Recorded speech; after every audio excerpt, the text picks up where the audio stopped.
Of all the masculine archetypes identified by Robert Moore and inspired by Carl Jung, it is the warrior that carries the most destructive potential.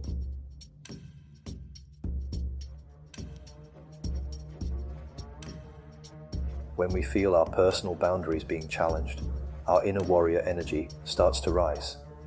This energy builds up until we take action to release it. Sometimes this can come out as anger and can be harmful and destructive, like when men go to war.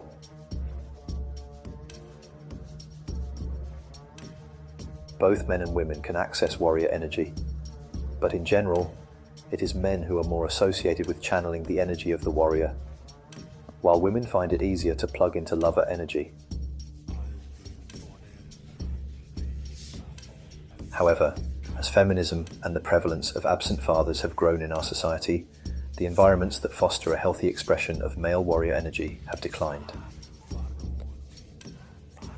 The maternal instinct of the mother is loving, but the inner strength of a man is rooted in his natural energy and aggression. And so as the feminine energy plays a greater role in society, we have seen less tolerance of this instinctive masculine energy, as lover energy has surged.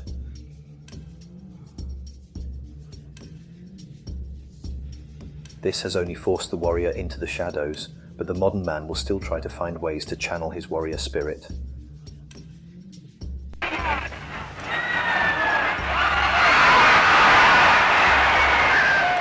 Activities like sports or playing video games are all attempts to fulfill the warrior instinct, but these can only go so far. If you don't express your true masculine energy in a mature and authentic way, you will face some consequences. Unbalanced warrior energy can manifest in you as feeling passive, stuck on the couch and overeating, finding it hard to say no to people, having trouble standing your ground, agreeing with all perspectives even when they differ from your own, feeling very impatient and unable to control feelings of anger that explode in fits of rage, and wanting to prove yourself in some way, or craving to hold a position of authority. These examples demonstrate some of the destructive consequences of unbalanced warrior energy. When there is too little warrior energy, it can lead to a lack of assertiveness, courage, and the ability to stand up for yourself and others. This can result in being taken advantage of or being unable to effectively protect yourself or others. On the other hand, when there is an excess of warrior energy, it can manifest as uncontrolled aggression, violence, and a disregard for the well-being of others. This can lead to acts of sadism or harm towards yourself and others.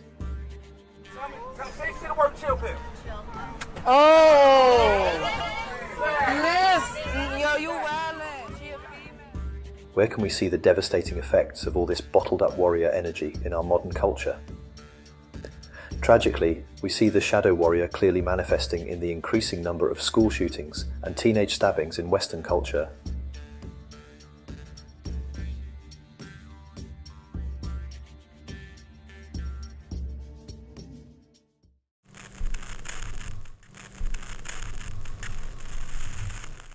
When we consider the rising suicide rates amongst men in the West, this speaks again to a culture of repressed warrior energy. The implication of this is that even if you become a fierce warrior, the best in the world, if you don't have control over that energy, it will likely devour you. If you're a man with deflated warrior energy, you might find yourself naturally gravitating towards others whose warrior energy shines brightly, like Andrew Tate, when you're searching for meaning and purpose. But if I put myself through endless pain to end up where I am, it's very hard for me to have sympathy on the man who's afraid of pain. You're avoiding pain. I've been through endless. I now have everything I've ever desired. You have none of the things you desire. Am I supposed to feel sorry for you because you took the easy way out? Am I supposed to look at you and go, oh, poor dude? No, you were a fucking coward. You didn't go through the shit I went through. You didn't put it on the line. So you deserve your substandard reality. That's what you deserve. You're a fucking loser. The warrior archetype in masculine psychology is a powerful force that embodies clarity, conviction, and the courage to confront challenges head-on. This is where they die! Nothing focuses the mind like facing your own mortality. Moore and Gillette, in their book, King Warrior, Magician Lover, explain how all the warrior traditions all affirm that in addition to training, what enables a warrior to reach clarity of thought is living with the awareness of his own imminent death. The movie Gladiator is a perfect depiction of a purpose-driven warrior in the shape of the Honorable General Maximus, who embodies qualities such as strength, courage, loyalty, and a strong sense of duty.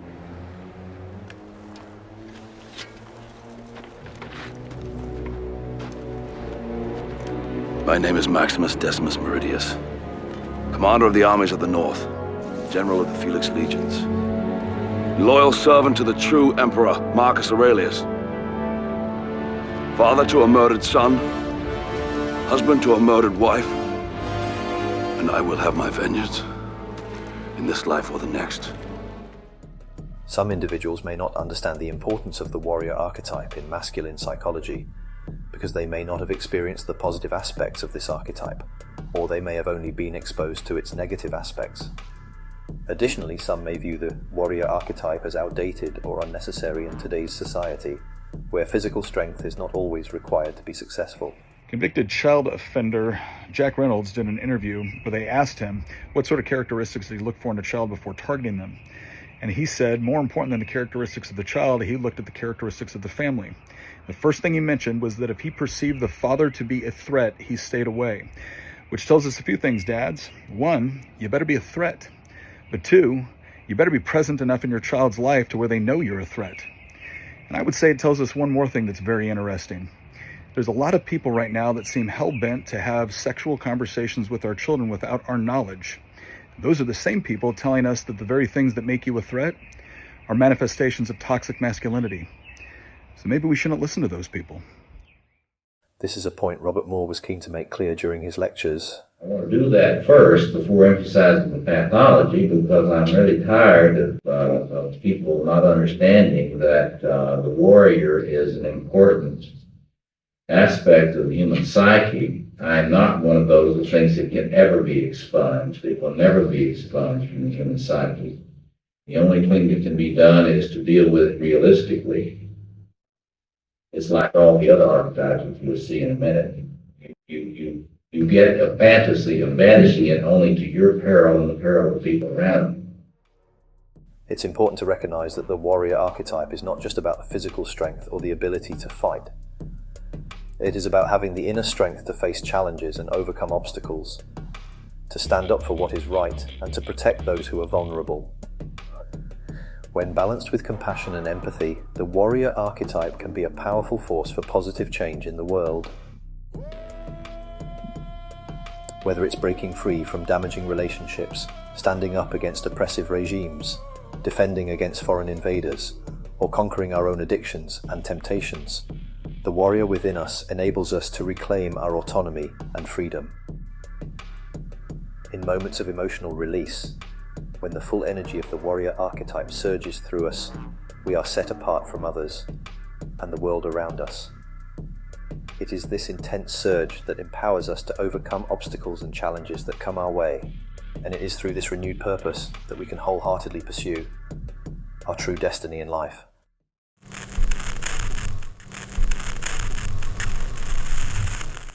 As a young boy, when you feel the pressure to hide who you truly are and fit into society's mold or your family's expectations, it can have a negative impact on your warrior energy. For instance, you might suppress your anger to be seen as a good little boy, or hold back tears and sadness to avoid being labeled as weak or feminine.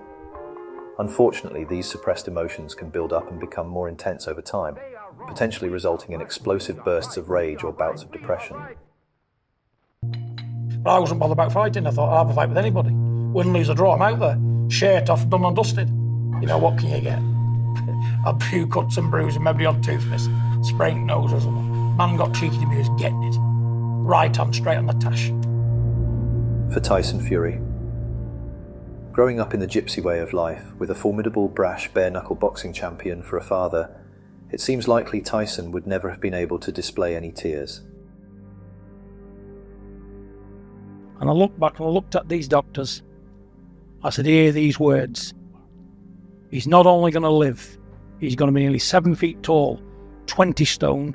the next heavyweight champion of the world, and his name's Tyson. Wow. Break a fucking rib! Come on! Break one! Break one! Break one! Break one! This fucking this! Perhaps these emotions, put deep into his shadow, are what emerged to fight him once he was on top of the world, turning into a fight for his own survival.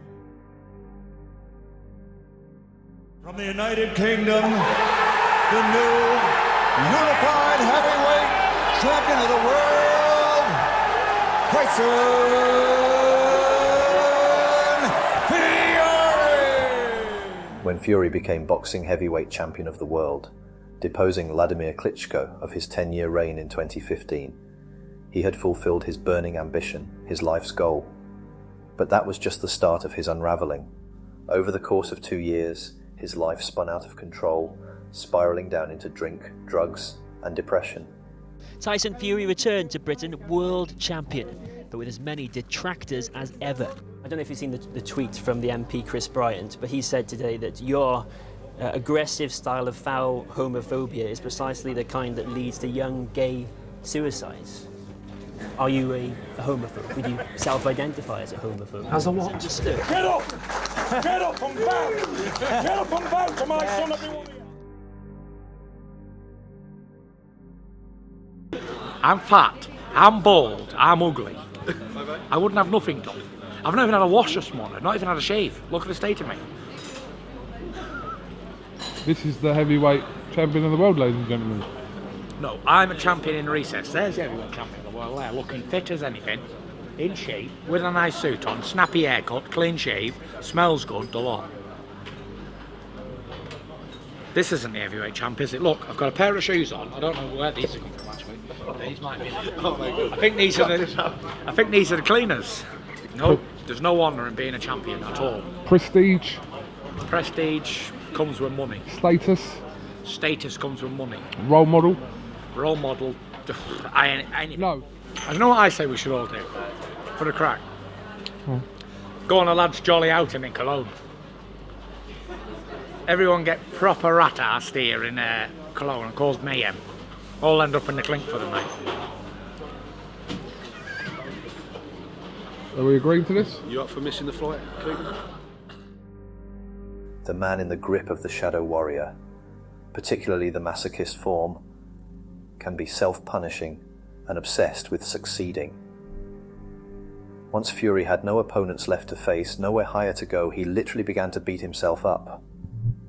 He ballooned in weight to 392 pounds and contemplated suicide. You're going to go out there to support him? Yeah, I'm going to go there, providing I'm alive or whatever. God willing, I'll be there, yeah. We saw some images of you sparring last week. Are you back in the gym now, ticking over? No. Speaking on the Joe Rogan podcast in 2018, he explained how he felt during this time. I'd wake up and I think, why did I wake up this morning? This is coming from a man who had everything. Money, fame, glory, titles, a wife, a family, kids, everything. But I felt as if I had nothing. I felt there was an empty, gaping hole that was just filled with gloom and doom, and it just was one bad thing happened to me after another. In the book Warrior Magician Lover King, Rod Boothroyd explains how suppressed anger is turned against the self and can become some kind of reactive depression.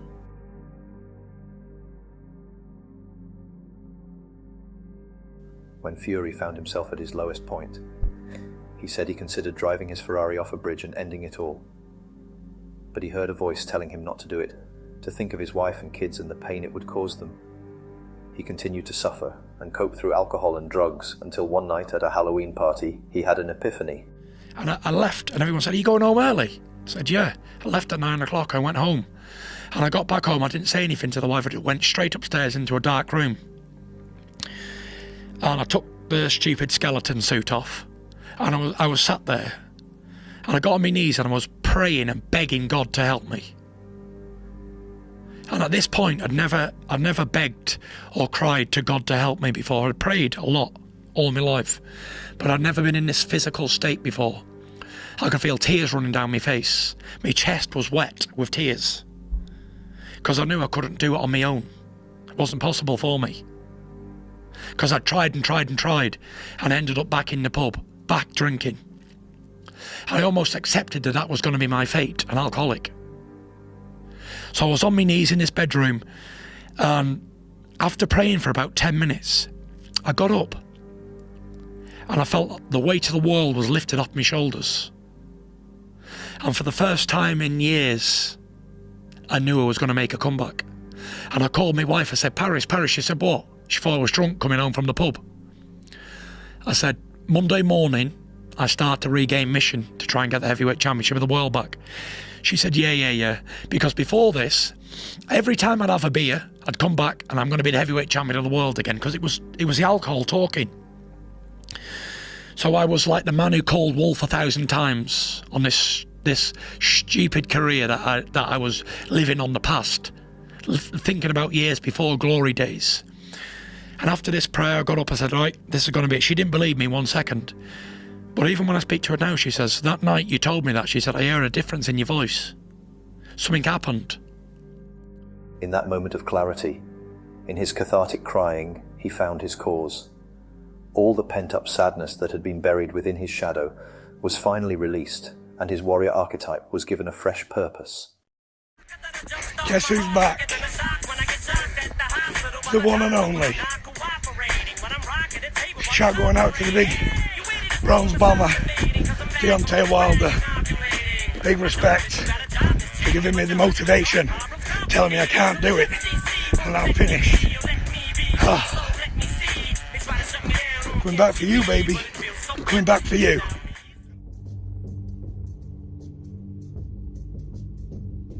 And so in 2018, the world witnessed the warrior in his fullness during Fury's comeback heavyweight title fight against Deontay Wilder. Wilder was a feared big puncher, which meant Fury had to adapt his style to avoid getting caught at range by a devastating Wilder blow. The ability to adapt battle tactics and strategy is a hallmark of the warrior. Fury boxed incredibly until the final round, when Wilder landed a trademark bomb, leaving Fury sprawled out on the canvas.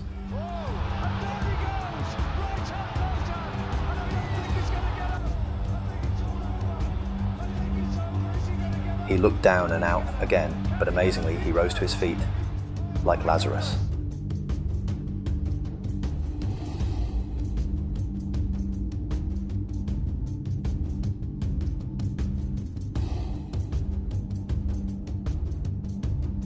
And proceeded to finish the fight ferociously. Somehow has come back. He said it was his destiny, and you begin to wonder, how did he get up from that? Extraordinary final rounds you would ever see in a heavyweight contest.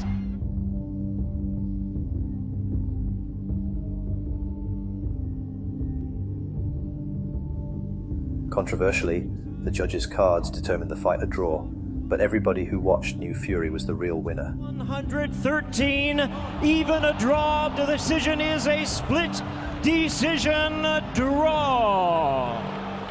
And that alone is one of those sort of iconic story moments in boxing history.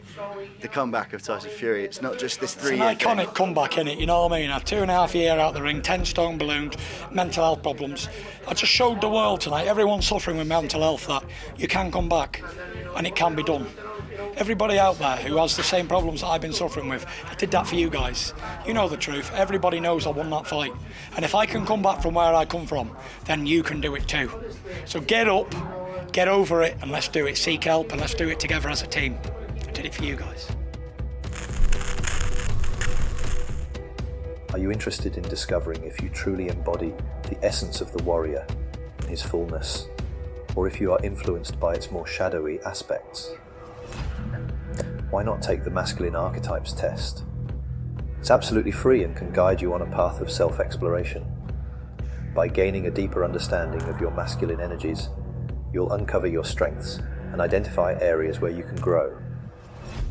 Don't miss out on this opportunity to embark on a journey of self-discovery. Take the Masculine Test today at www.masculinetest.com.